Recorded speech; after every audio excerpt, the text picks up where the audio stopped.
Hello everyone, welcome to 11 success shot. 11 success shot में आप सभी का बहुत बहुत स्वागत है।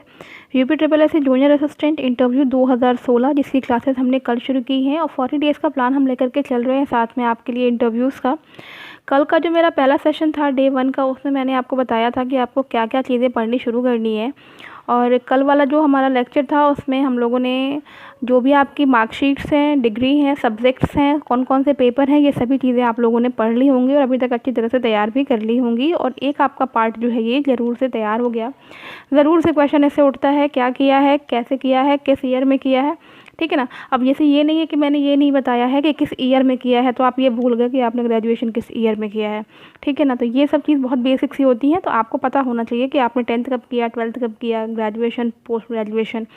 और कुछ क्वेरीज आई हैं मेरे पास कि जैसे मान लीजिए हमने बीएड कर रखा है, तो बिल्कुल अगर आप बताना चाहते हैं तो बताइए, लेकिन फिर बताने का मतलब ये भी है कि अगर आप बीएड बता रहे हो तो उसके बारे में कुछ इन्फॉर्मेशन होना चाहिए कि बीएड का फुल फॉर्म क्या है, बीएड किससे रिलेटेड होता है, क्या होता है, इससे संबंधित क्या चीज़ें हैं, ठीक है, इसमें कौन सा पेपर पढ़ते हैं, तो ये सारी चीज़ें। कुछ बच्चों का क्वेरी ये भी था कि हमारा गैप हो गया है बीच में, तो अगर 2-3 साल का गैप है, उस गैप में आपने क्या किया है ये भी आप वहाँ बता सकते हैं। कोई दिक्कत नहीं है, आपकी तबीयत ख़राब थी, कोई आपका पर्सनल कोई इशू था, घर से रिलेटेड कोई इशू था, तो ये सारी चीज़ें आप वहाँ रखें, बता दें, उनमें कोई फ़र्क नहीं पड़ना है। आपने एग्ज़ाम क्वालिफाई किया है और डेफिनेटली आप इंटरव्यू के लिए आए हो वहाँ पे, तो डजेंट मैटर, मुझे नहीं लगता कि इसका कोई बहुत इशू होने वाला है, ठीक है। तो चलिए आज जो हमें करना है, मैंने आपको बताया था कि हमें डिस्ट्रिक्ट से रिलेटेड सारी चीज़ें आज करनी है। तो सबसे पहले तो कुछ देखिए, कुछ लोगों ने ये भी कहा था कि लखनऊ का ही बता दीजिए बिकॉज़ लखनऊ में ही इंटरव्यू होता है। तो डेफिनेटली आपको अपने डिस्ट्रिक्ट के बारे में तो पढ़ना ही है, साथ में लखनऊ के विषय में पढ़ना है बिकॉज़ लखनऊ का जो है बहुत अच्छा सीन होता है इसमें, बिकॉज़ लखनऊ में ही आपके इंटरव्यू होते हैं। तो लखनऊ के बारे में जानना सभी के लिए इम्पॉर्टेंट है, तो ये वीडियो सबके लिए इम्पॉर्टेंट है, ठीक है। पार्ट 1 है बिकॉज़ वीडियो काफ़ी बड़ा हो रहा था और चीज़ें काफ़ी कुछ मुझे भी खोजनी पड़ रही थी, हर जगह से कलेक्ट करनी पड़ रही थी उसके बाद से। तो मेरा हैंड रिटन जो नोट्स है वही आपको प्रोवाइड कराऊंगी। शुरू करते हैं हमारा आज का वीडियो। सबसे पहले बात कर लेते हैं हम उत्तर प्रदेश की राजधानी लखनऊ कही जाती है, किस राज्य में स्थित है, तो ये उत्तर प्रदेश में स्थित है। ज़िला कौन सा है, ज़िला लखनऊ ही है। बात करते हैं जनसंख्या की, तो जनसंख्या जो है 2011 की जनगणना के अनुसार जो जनसंख्या है यहाँ की वो 28,17,105 है। क्यों प्रसिद्ध है ये, दशहरी आम और चिकन की कढ़ाई के लिए। चिकन की कढ़ाई का सेंस आप समझ रहे होंगे, चिकनकारी की वस्तुएं जो है लखनऊ में बहुत ज़्यादा चर्चित हैं, फेमस हैं। चिकन के कुर्ते, चिकन की अन्य जो हैं चीज़ें जो है वहाँ पे बहुत ज़्यादा मात्रा में मिलती हैं और इसीलिए जो है चिकन की कढ़ाई वहाँ पे जो है बहुत ज़्यादा प्रसिद्ध है। दशहरी आम यानी कि मलिहाबाद के जो दशहरी आम है बहुत ज़्यादा जो है वो फेमस है, इसलिए दशहरी आम को जो है वहाँ पे प्रसिद्धि दी गई है। बात करते हैं शहरी क्षेत्रों की, तो कानपुर के बाद यह शहर उत्तर प्रदेश का सबसे बड़ा शहरी क्षेत्र है। नदी कौन सी बहती है यहाँ पे, तो नदी बहती है गोमती नदी। अगर ऐतिहासिक नाम की बात करें तो इसे हम कहेंगे अवध क्षेत्र। यहाँ मैंने अवध लिखा है, अवध क्षेत्र आप मेंशन करें तो ज़्यादा बढ़िया होगा, ठीक है, अवध क्षेत्र। अन्य नाम की बात करते हैं तो नवाबों का शहर, पूर्व की स्वर्ण नगर यानी कि गोल्डन सिटी, शिराज़े हिंद जो है अन्य नाम से जाना जाता है, ये लखनऊ को कहा जाता है। बात करते हैं पूर्ववर्ती नाम की, तो इसमें है आपका लक्ष्मणावती, लक्ष्मणपुर या फिर लखनपुर। ये नाम क्यों पड़ा है इसके विषय में भी अभी मैं आपको बता दे रही हूँ कि लक्ष्मणावती, लक्ष्मणपुर या लखनपुर ये जो पूर्ववर्ती नाम है इनको बदल करके लखनऊ नाम क्यों पड़ा या इसके पीछे का इतिहास क्या है। अवध के अंतिम नवाब कौन रहे हैं, वाजिद अली शाह रहे हैं। आइए देख लेते हैं पूर्ववर्ती नाम कैसे पड़े। जैसा कि आप देख रहे हैं कि मुस्लिम इतिहासकारों के अगर हम माने तो बिजनौर के शेख यहाँ पर आए थे और उन्होंने 1526 एडी में बसे और रहने के लिए उस समय के वास्तुविद लखना पासी की देखरेख में एक किला बनवाया था जिसे जो है लखना किला के नाम से जाना गया और उसी लखना किला का नाम जो है समय के साथ धीरे धीरे परिवर्तित होकर के लखनऊ में बदल गया, यानी कि जो लखना किला बनवाया गया था उसी का नाम जो है लखनऊ जो है हो गया बाद में, ठीक है। तो इसी से उसका नाम जो है वो लखनऊ पड़ा। अगर हम हिंदू साहित्य के अनुसार बात करें तो यहाँ पर भगवान राम के जो भाई थे, सौतेले भाई लिखा हुआ है, लक्ष्मण का जन्म हुआ था जो कि लाखनपुर से बदलते बदलते लखनऊ हो गया, जो कि अत्यधिक सत्य प्रतीत होता है। ठीक है। तो ये दोनों चीज़ें हैं, दोनों में बहुत ज़्यादा मतभेद है, क्योंकि एक मुस्लिम इतिहासकारों के मतों के अनुसार बताया गया है और दूसरा बताया गया है प्राचीन हिंदू साहित्य के अनुसार। दोनों चीज़ें आप याद रखें, बहुत ही आसान है, आप इसे पढ़ लेंगे अच्छी तरह से, आपको याद हो जाएगा। आपको दोनों चीज़ों के बारे में जानना ज़रूरी है। तो चलिए बढ़ते हैं आगे की तरफ। अब हम बात करते हैं सर्वाधिक बोली जाने वाली भाषा। हिंदी सर्वाधिक बोली जाने वाली भाषा है वहाँ पे। उत्तर प्रदेश की राजधानी इलाहाबाद से बदल करके लखनऊ कब की गई? यानी कि उत्तर प्रदेश की राजधानी पहले इलाहाबाद हुआ करती थी, यानी जिसे हम प्रयागराज के नाम से जानते हैं वर्तमान में। ये लखनऊ बदल दी गई थी 1920 में। ठीक है, कब? ईयर 1920 में। उच्च न्यायालय आप सभी को पता है कि इलाहाबाद में स्थित है, लेकिन उच्च न्यायालय की एक खंडपीठ जो है वो लखनऊ में भी स्थित है। लखनऊ आप देख सकते हैं कि लखनऊ के पूर्व में बाराबंकी ज़िला, पश्चिम में जो है उन्नाव ज़िला, बात करते हैं रायबरेली में, बात करते हैं उत्तर में तो सीतापुर एवं हरदोई, और अगर दक्षिण की बात करते हैं तो यहाँ पर रायबरेली ज़िला जो है वो स्थित है। ये चारों चीज़ें जो है ज़रूर से याद कर लें आप, बहुत इंपॉर्टेंट है। साक्षरता दर की बात करें अगर हम, तो 82.5% साक्षरता दर है लखनऊ की। स्त्रियों की साक्षरता दर की बात करें तो 78% और पुरुषों की है 89%। नेक्स्ट हम लोग बात कर लेते हैं जलवायु की। तो जलवायु यहाँ की जो है वो गर्म अर्ध उष्णकटिबंधीय जलवायु है। प्रमुख स्थलों की बात करें, देखो प्रमुख स्थलों में मैंने जो यहाँ की घूमने वाली जगह हैं उन्हें मैंने मेंशन नहीं किया है अभी, वो मैं सेकंड पार्ट में बताऊँगी बेसिकली, क्योंकि बहुत सारे जगह ऐसे हैं जिनके विषय में आपको बहुत सारी चीज़ें भी बतानी हैं, तो इसलिए वो सारी चीज़ें ऐसे मेंशन नहीं है।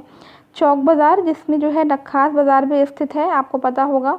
ठीक है, अमीनाबाद का मार्केट बहुत ज़्यादा फेमस है। हज़रतगंज, ठीक है, हज़रतगंज भी बहुत ज़्यादा जो है लखनऊ का हार्ट कहा जाता है हज़रतगंज। ठीक है, जैसे दिल्ली में कनॉट प्लेस है, वैसे ही हज़रतगंज को जो है लखनऊ में बहुत ज़्यादा वरीयता दी जाती है। विधानसभा भवन है, जीपीओ है, कैथेड्रल चर्च है यहाँ पे। इसके बाद से चिड़ियाघर है। उत्तर, सबसे बड़ी बात देखो, उत्तर रेलवे का मंडलीय रेलवे कार्यालय यानी कि डीआरएम ऑफिस भी लखनऊ में स्थित है। लाल बाग है, बेगम हजरत महल पार्क है, परिवर्तन चौक है। ठीक है, इसके बाद से बात करें तो सिडबी का मुख्यालय भी यहाँ पे है, जिसे हिंदी में कहा जाता है भारतीय लघु उद्योग विकास बैंक। ठीक है, तो ये चीज़ ध्यान रखना है, भारतीय लघु उद्योग विकास बैंक। जैसे अकाउंट्स के जो बच्चे होते हैं, फिर कॉमर्स बैकग्राउंड के जो बच्चे होते हैं, उनसे ये सारी चीज़ें पूछी भी जाती हैं। प्रमुख जो हैं ऑर्गेनाइजेशन है और जो उसके मुख्यालय हैं वो कहाँ कहाँ स्थित हैं। तो जैसे उसमें एक सिडबी भी है, तो ये जो है इसका स्थापना वर्ष जो है वो 2 अप्रैल 1990, और जो यहाँ का जो आपको पता है कि मुख्यालय जो है वो लखनऊ ही है, और जो चेयरमैन है उस समय वो है शिव सुब्रमण्यम। नेक्स्ट है इसमें कि प्रादेशिक औद्योगिक एवं इन्वेस्टमेंट निगम उत्तर प्रदेश, जिसको पिकअप भवन कहा जाता है, इसका भी मुख्यालय जो है वो लखनऊ में ही है। नेक्स्ट है उत्तर प्रदेश राज्य औद्योगिक विकास निगम का क्षेत्रीय कार्यालय भी जो है लखनऊ में है। उत्पादन इकाइयों की बात की जाए तो हिंदुस्तान एरोनॉटिक्स लिमिटेड यानी कि हल, Tata Motors, Eveready Industries, scooter India limited, ये सारे जो हैं उत्पादन इकाइयाँ लखनऊ में स्थित हैं। इसके बाद से बात करते हैं कि यहाँ के जो मशहूर मलिहाबादी दशहरी आम को जो है भौगोलिक संकेतक का विशेष कानूनी दर्जा प्राप्त हो चुका है, इसीलिए जो है बहुत ज़्यादा इम्पॉर्टेंट है। उसके बाद से बात करते हैं प्रमुख बस टर्मिनल। इसमें है आलमबाग का doctor Bhimrao Ambedkar bus terminal, Kaiserbagh का बस टर्मिनल है, फिर चारबाग का बस टर्मिनल है, जो कि चारबाग रेलवे स्टेशन के ठीक सामने था। नगर बस डिपो बना करके इसको जो है स्थानांतरित किया जा चुका है, जिससे कि जो है रेलवे स्टेशन पर जो है भीड़ भाड़ ज़्यादा ना हो सके। मुख्य रेलवे स्टेशन जो है यहाँ का वो है चारबाग। बात करते हैं मुख्य टर्मिनल की, तो उत्तर रेलवे का जो है वो है आपका स्टेशन कोड है वहाँ का LKO। बात करते हैं दूसरे टर्मिनल की, तो पूर्वोत्तर रेलवे यानी कि NER नॉर्थ ईस्टर्न रेलवे जो है मंडल का है, इसका जो है स्टेशन कोड है LJN। बात करते हैं प्रमुख रेलवे स्टेशन, तो यहाँ पे कुल 13 जो है रेलवे स्टेशन हैं कुल मिला करके। आलमनगर, मल्हौर, उत्तर अटिया, ट्रांसपोर्ट नगर, दिलखुशा, गोमती नगर, बादशाह नगर, मानक नगर, अमौसी, ऐशबाग जंक्शन, लखनऊ सिटी, डॉलीगंज और मोहिबुल्लापुर। अगर बात करते हैं अन्य उपनगरीय स्टेशन की, तो यहाँ पे बख्शी का तालाब और काकोरी 2 अन्य जो हैं उपनगरीय स्टेशन भी हैं। बात करते हैं कि प्लेटफॉर्म की, तो अगर बात करा जाए कि मुख्य रेलवे स्टेशन पर कितने प्लेटफॉर्म हैं, तो 15 प्लेटफॉर्म बनाए गए हैं। जो मुख्य रेलवे स्टेशन है वहाँ पर अंतर्राष्ट्रीय हवाई अड्डा को अमौसी नाम दिया गया है, अमौसी अंतर्राष्ट्रीय हवाई अड्डा। लखनऊ शहर के आरंभ में 4 गलियारे भी स्थित हैं। पहला जो है अमौसी से लेकर के कुर्सी मार्ग तक, दूसरा जो है बड़ा इमामबाड़ा से लेकर के सुल्तानपुर मार्ग तक, तीसरा जो है पीजीआई से राजाजीपुरम तक और चौथा जो है वो हज़रतगंज से फैज़ाबाद मार्ग तक है। बात कर लेते हैं प्रमुख विश्वविद्यालयों की। तो लखनऊ में 6 विश्वविद्यालय हैं, जिसमें से सबसे पहला है लखनऊ विश्वविद्यालय। इसका जो मुख्य परिसर है वो बादशाह नगर में स्थित है और जो दूसरा है वो है जानकीपुरम में। फॉर्मर नेम इसका जो है कैनिंग कॉलेज रहा था। इसको जो है पहले कैनिंग कॉलेज के नाम से भी जानते थे। इसको जो है 1867 में जो है फाउंड किया गया था, लेकिन इसका जो इस्टेब्लिशमेंट है वो 1920 में हुआ। लखनऊ विश्वविद्यालय का जो मोटो है वो लाइट एंड लर्निंग है, यानी कि प्रकाश एवं अध्ययन। फाउंडर कौन है इसके? तो राजा सर मोहम्मद अली मोहम्मद खान और खान बहादुर। वाइस चांसलर की बात करें तो प्रोफेसर आलोक कुमार राय जो हैं यहाँ के वाइस चांसलर हैं। Institute of management sciences Lucknow university, ठीक है। दूसरे नंबर पे है राम मनोहर लोहिया राष्ट्रीय विधि विश्वविद्यालय, लोहिया लॉ विश्वविद्यालय। जैसे कि राम मनोहर लोहिया राष्ट्रीय विधि विश्वविद्यालय है, तो अब जैसे राम मनोहर लोहिया, बहुत सारे लोग ऐसे होंगे जो राम मनोहर लोहिया राष्ट्रीय विधि विश्वविद्यालय से पढ़ाई किए होंगे। तो राम मनोहर लोहिया राष्ट्रीय विधि विश्वविद्यालय के बारे में जो चीज़ें जानी जा सकती हैं वो सभी चीज़ जाननी पड़ेंगी। राम मनोहर लोहिया कौन थे, इनके विषय में भी जानना आवश्यक है। जैसे कि इनका जन्म जो है 23 मार्च 1910 में अकबरपुर में हुआ। इनकी मृत्यु जो है वो 12 अक्टूबर 1967 को हुई। ये भारत के स्वतंत्रता संग्राम के सेनानी, प्रखर चिंतक और समाजवादी राजनेता रहे हैं, ठीक है। अब राम मनोहर लोहिया के विषय में आपको चीज़ें जाननी होंगी क्योंकि आपने वहाँ से पढ़ाई की है, तो उसके विषय में कुछ चीज़ें, जैसे कि लॉ विश्वविद्यालय है तो वहाँ का भी कुछ मोटो होगा, ठीक है, उसको जानने का कोशिश करें। वहाँ पर जो है और भी कई सारी चीज़ें होंगी। ये विद्यालय का नाम क्यों पड़ा, कुछ इंपॉर्टेंट पॉइंट्स हैं जैसे जान लेते हैं उसको। जैसे कि अवध विश्वविद्यालय का नाम बदलकर डॉक्टर राम मनोहर लोहिया अवध विश्वविद्यालय रखा गया है, जो कि अयोध्या में स्थित है। उप कुलपति यहाँ के हैं प्रोफेसर मनोज दीक्षित। इन्हीं के नाम पर ही भारत के प्रमुख विधि स्कूल का नाम डॉक्टर राम मनोहर लोहिया राष्ट्रीय विधि विश्वविद्यालय लखनऊ भी रखा गया है। इसी तरह के पॉइंट्स हर विश्वविद्यालय के बच्चों को जो है पढ़ना होगा अपने अपने विश्वविद्यालय के लिए। पणजी के 18 जून रोड का नाम डॉक्टर राम मनोहर लोहिया के नाम पर रखा गया। 18 जून 1946 को इसी जगह से उन्होंने पुर्तगाली शासन के विरुद्ध आंदोलन आरंभ किया था। लखनऊ में डॉक्टर राम मनोहर लोहिया आयुर्विज्ञान संस्थान उन्हीं के नाम पर रखा गया है, ठीक है। नेक्स्ट है सन 1970 में दिल्ली के वेलिंगटन हॉस्पिटल का नाम बदलकर डॉक्टर राम मनोहर लोहिया अस्पताल कर दिया गया। यहीं पर उन्होंने अंतिम सांस भी ली थी। इसके बाद से है कि उनका जो गृह भवन है अकबरपुर, उनके नाम पर ही एक सामुदायिक भवन भी बना हुआ है जिसका नाम डॉक्टर राम मनोहर लोहिया भवन रखा गया है। नेक्स्ट है कि कर्नाटक के बल्लारी में उनके नाम से लोहिया प्रकाशन नामक एक प्रसिद्ध प्रकाशन संस्थान है।